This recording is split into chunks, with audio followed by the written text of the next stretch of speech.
Hi, mein Name ist Henning Tschech und ich arbeite im Learning Center der Hochschule Osnabrück. In diesem Video gebe ich dir ein paar hilfreiche Tipps dazu, wie du anhand von Texten selbstständig und konzentriert lernen kannst.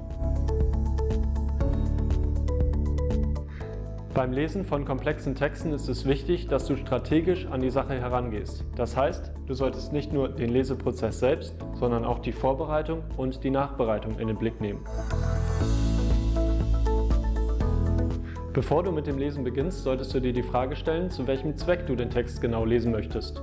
Musst du den Text in seiner Gesamtheit erfassen und verstehen, oder ist es ausreichend, nur einige ausgewählte Informationen herauszufiltern? Davon hängt natürlich auch ab, wie viel Zeit du dir für die Lektüre einplanst und welche Vorgehensweise genau sinnvoll ist.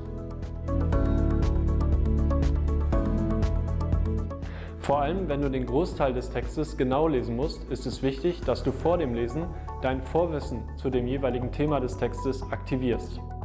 Dafür eignet sich zum Beispiel ein schriftliches Brainstorming oder eine Mindmap. Auch solltest du dir vor dem Lesen ca. 5 Minuten Zeit lassen, um den Text einmal systematisch zu überfliegen. So kannst du dich bereits vorher orientieren, wie der Text genau strukturiert ist und du weißt, was bei der Lektüre auf dich zukommt. Wenn du dann mit dem Leseprozess begonnen hast, ist es wichtig, dass du den Prozess aktiv gestaltest. Dazu kannst du zum Beispiel regelmäßig innehalten und das bislang Gelesene mit eigenen Worten gedanklich zusammenfassen. Oder du nimmst Anstreichungen im Text vor und schreibst dir dazu Kommentare an den Rand.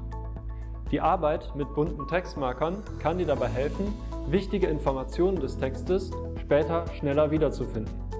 Dabei ist es aber ratsam, bunte Anstreichungen erst beim zweiten Lesedurchgang vorzunehmen und beim ersten Durchgang mit Bleistift zu arbeiten. Beim ersten Durchgang weißt du ja noch gar nicht so genau, was die Kerninformationen des Textes sind. Nach dem Lesen ist es wichtig, dass du die Lektüre nachbereitest. Dazu kannst du zum Beispiel ein schriftliches Exzerpt anfertigen, also eine Zusammenfassung des Textes, oder du füllst Informationslücken, die dir während des Lesens aufgefallen sind, durch eine nachträgliche Recherche bzw. durch das Gespräch mit deinen Kommilitoninnen und Kommilitonen.